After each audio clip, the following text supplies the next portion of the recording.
They say some mistakes haunt you for life. I used to roll my eyes when people said that. Mistakes were just lessons, right? You make them, you learn, you move on. But not this one. This one didn't just haunt me, it carved its name into my conscience and refused to let me sleep in peace. Because the truth is, I slept with my best friend's husband, and in that one night, I lost her forever. I met Lena in our freshman year of college. She was the kind of girl everyone noticed when she walked into a room, not because she was loud, but because she had this quiet confidence. Her smile could make you feel like you belonged, even if you were a total stranger. We met by accident, literally. I spilled coffee on her in the campus library. She laughed it off, called it our meet-cute. And from that day forward, we were inseparable. We shared clothes, secrets, dreams, and heartbreaks. When her mom got sick, I was there holding her hand in the hospital. When I lost my dad, she was the first one to show up at my door with a blanket and takeout. She wasn't just my best friend. She was my sister, the kind you choose, not the kind you're born with. Years later, when Lena introduced me to Ryan, I remember thinking, wow, she found her match. He was charming in that polished, easy way. Tall, dark-haired, with a smile that felt practiced but still warm. He worked in real estate, wore tailored suits, and seemed like the kind of guy who could talk his way into or out of anything. From the start, I liked him in the way you like your friend's partner. Respectful, polite, a good listener. Or at least, that's how it started. Over the years, the three of us would hang out often. Movie nights at their place, Sunday brunch, even the occasional road trip. He'd make us cocktails, tease me about my terrible sense of direction, and listen to my endless stories about my dating disasters. It was harmless, until it wasn't. It started with little things I didn't think twice about at first. A hand on my shoulder that lingered a second too long. A compliment about how I clean up nicely when I wore a dress to dinner. Inside jokes shared when Lena was in another room. I told myself it was nothing. Ryan was just naturally friendly. But there was something in his eyes, sometimes the flicker. A look that made me feel seen in a way I wasn't used to. The night everything fell apart was a Thursday. Lena was out of town for a work conference, and I had just gone through a nasty breakup. I was feeling low, the kind of low where you just want someone to tell you you're not worthless. Ryan texted me, "Hey, I made way too much dinner. Come over and help me eat it." I hesitated. It felt wrong. But my apartment felt too empty, and I didn't want to be alone with my thoughts. When I arrived, the table was set. He poured me a glass of red wine, and we ate while music played softly in the background. We talked about my breakup, about life, about how lonely marriage could feel sometimes even when you love the person. That part, I wish I'd never heard, because it made him human. It made me feel like maybe we were two people just trying to survive the messiness of life. And that made it dangerous. After dinner, we moved to the couch with another bottle of wine. The conversation got more personal. He told me things I'm sure he'd never told Lena, or maybe he had, but not in this raw, unfiltered way. I don't remember the exact moment it happened. One second we were laughing over a stupid story from college, the next his hand brushed mine. We both froze. He didn't pull away. Neither did I. And then he kissed me. It wasn't forceful, but it wasn't hesitant either. It was deliberate, like he'd been thinking about it for a long time. My heart was pounding. My brain screamed stop, but my body stayed still. It was like every boundary I'd ever had blurred in that moment. I won't tell you what happened after that in detail. Not because I want to protect myself, but because some moments are better left unsaid. What I will say is that when I woke up the next morning, I felt like I was in someone else's skin. My stomach twisted with guilt, so sharp it made me feel sick. Ryan was still asleep, and I remember staring at the ceiling, thinking, what have I done? I didn't even wait for him to wake up. I gathered my things quietly, slipped out the door, and drove home in silence. It was early morning, the streets were empty, and I kept replaying Lena's face in my mind, her laugh, her trust, her belief that I'd always have her back. But I'd crossed a line you can uncross.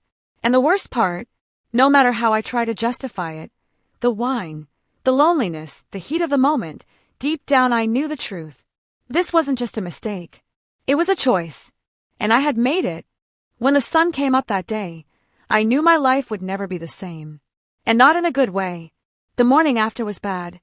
The days after were worse. I thought I could push it down, bury it so deep that maybe, just maybe, I could pretend it never happened. I told myself that if I avoided Ryan, if I acted normal with Lena, maybe I could still save what we had. But guilt doesn't stay buried. It leaks. It seeps into your voice, your body language, your silences. And eventually, people start to notice. The first crack appeared 2 days later. I was at Lena's house for coffee. She'd just gotten back from her trip, all smiles and chatter, telling me about the conference and the fancy hotel room they'd put her in. But while she talked, I couldn't look at her for more than a few seconds.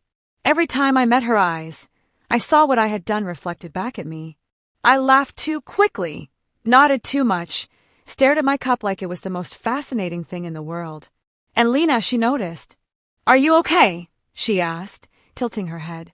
"Yeah, I lied. Just tired." She let it go, but her eyes lingered on me for a moment longer than usual. Over the next week, Ryan started texting me. At first, it was casual, "Hope you're good." Then it turned into, "I can't stop thinking about that night." My chest would tighten every time I saw his name on my phone. I didn't reply at first, but he didn't stop. One night, he sent, "It doesn't have to be the last time." That message made me feel sick. Not because I was tempted, but because it made the whole thing feel dirty, transactional. Like we were partners in a crime neither of us had the guts to confess to. I deleted the messages, but I didn't delete the shame. It was about 2 weeks later when everything came crashing down. I was at work when I got a text from Lena. "Can you come over? We need to talk." My stomach dropped. There are certain sentences that carry a weight you can feel in your bones. And "we need to talk" is one of them. When I walked into her living room, she was sitting on the couch with her arms crossed. There was no smile, no hug, just stillness. She didn't waste time. "I found something," she said, her voice flat. "On Ryan's phone." My mouth went dry. "Well, what do you mean?" She held up her phone, and there it was, screenshots. My name at the top of the message thread. Ryan's words. My words, blurry from being photographed in a hurry, but clear enough to be undeniable. I wanted to explain, to tell her it wasn't what she thought, but the look in her eyes stopped me. It wasn't just anger. It was grief. "You were supposed to be my sister," she said quietly. I opened my mouth, but nothing came out. "You didn't just take my husband," she continued, her voice trembling. "You buried our sisterhood. You burned it to the ground." I tried to speak, to say I was sorry, that it was a mistake, that I hated myself for it, but she held up her hand. "I don't want excuses. I don't want explanations. I just want you out of my life." I left her house in a blur. I don't even remember the drive home. My ears rang, my chest felt like it was caving in, and the reality hit me harder than I expected. I had lost her. Not just for now. Forever. The days that followed were empty. My phone stopped lighting up with her name. I didn't get the random memes she used to send at 2 a.m. No invites for brunch. No late-night calls. No more. "Hey, I'm outside, get dressed." It was like she had taken an eraser and scrubbed me out of her life. And I couldn't blame her. I spiraled. Work felt meaningless. Food had no taste. And every time I tried to sleep, I saw her face the moment she looked at those screenshots.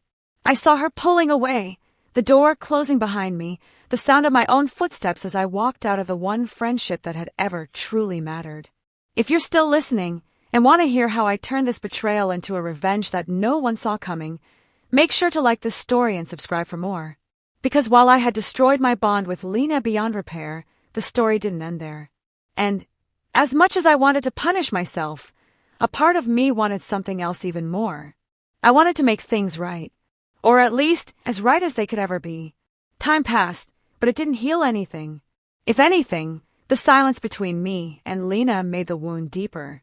I'd see her tagged in photos online, smiling at a rooftop bar with mutual friends, hiking on weekends, even taking a trip to the coast. I was happy she was smiling again, but every image was another reminder that her life was moving forward and mine was stuck in the mess I'd made. Ryan, on the other hand, was living his own kind of moving on. It was about 4 months after the confrontation when I first heard the rumors. I was having coffee with Marcy, an old mutual acquaintance, when she leaned forward and said, "You heard about Ryan, right?" I shook my head. Marcy smirked like she'd been waiting for this moment. He's been dating around a lot. And not just casually. Like, juggling 3 or 4 women at a time. Same old player, just without the wedding ring now. I felt something cold settle in my stomach. It wasn't jealousy. God, no, I didn't want him, but it was anger. Anger that this man, who had helped blow up my friendship, was out there smiling like nothing happened while Lena and I were still carrying scars. Over the next few weeks, the picture became clearer. Ryan had gotten the house and the divorce. Apparently Lena just wanted to get out quickly. He was posting photos of new cars, expensive vacations, and nights out with women half his age. And then came the kicker. Through a mutual friend in the real estate world, I learned he'd been closing shady deals, overcharging clients, and bragging that reputation doesn't matter if you're charming enough. Something shifted in me that day. I had been so consumed with guilt over what I'd done to Lena that I never stopped to realize Ryan's destruction went far beyond us. He was hurting other women, other people's livelihoods, and getting away with it. That's when the idea took root. I couldn't fix what I'd done to Lena. I couldn't get our friendship back. But maybe I could take away the thing Ryan loved most. Not a person. Not even money. What he loved most was his image. The smooth, successful, irresistible man who always came out on top. I decided I was going to shatter it. I started small. I still had all the old text messages he'd sent me, the ones that made my stomach turn. Messages where he bragged about cheating on Lena long before me.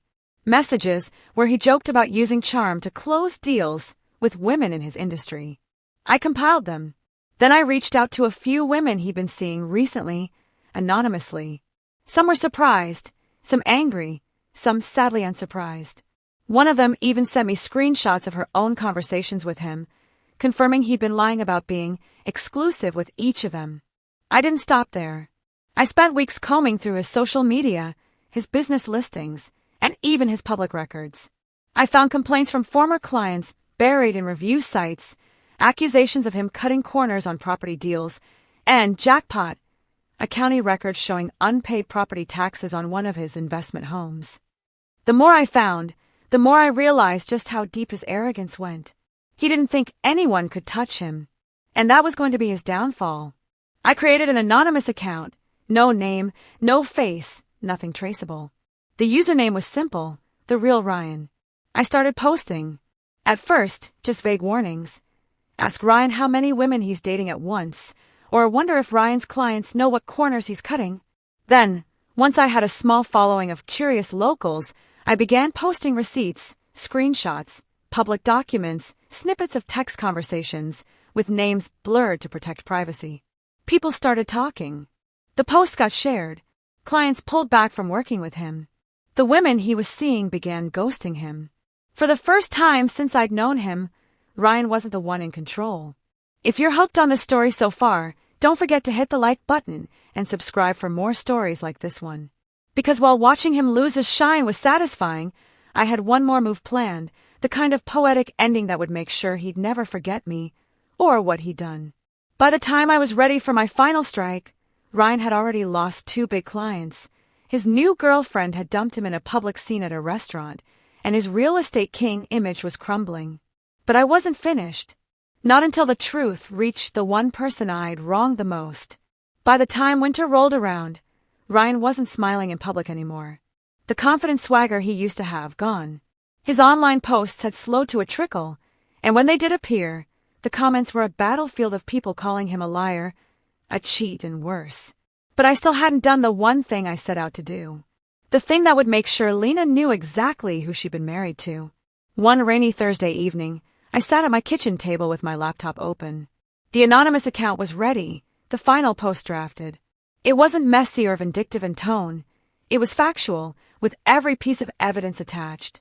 Messages from years before I ever crossed the line. Proof of other affairs, even while Lena was pregnant with her first child. Business scams with timestamps and official records. At the bottom of the post, I wrote just one line.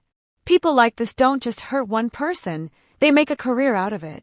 Then I scheduled it to go live on a Friday morning, the same morning I knew Lena would be meeting with her lawyer for the last stage of their divorce paperwork. I didn't send it to her directly. That wasn't my place anymore. But I knew how fast gossip traveled in our city. By noon, she'd see it. And by then, everyone else would too. When Friday came, the post blew up faster than I expected. It wasn't just locals. People from other cities shared their own run-ins with him. A former colleague posted a thread about his charm tactics and predatory behavior in real estate. By that evening, the account had doubled its followers. Ryan's name was trending in our small-town online spaces for all the wrong reasons. His business's Yelp page was flooded with one-star reviews from people demanding he be investigated. 2 days later, I saw her. I was in line at a coffee shop, rain dripping off my coat, when the door opened and Lena walked in. She looked different, lighter somehow, like a weight had been lifted off her shoulders. She ordered her drink without noticing me, but when she turned to leave, her eyes met mine. We just stood there for a second. I wanted to say I'm sorry again, or that was me, or I hope you're okay. But my throat closed. Her face didn't twist with anger this time, just a quiet, guarded sadness.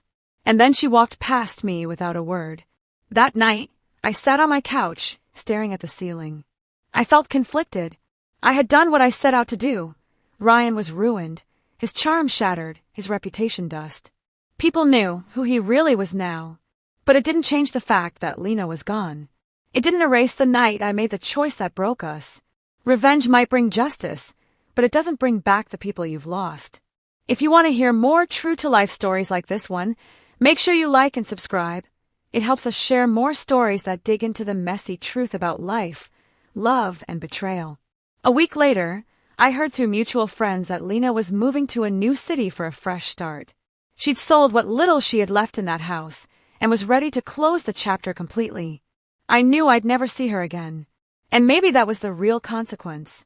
Not just losing her friendship, but losing the version of myself that existed when she believed in me. Sometimes the bridges we burn were the only ones leading home. Betrayal might earn you revenge, but it will never earn you back the people you've lost.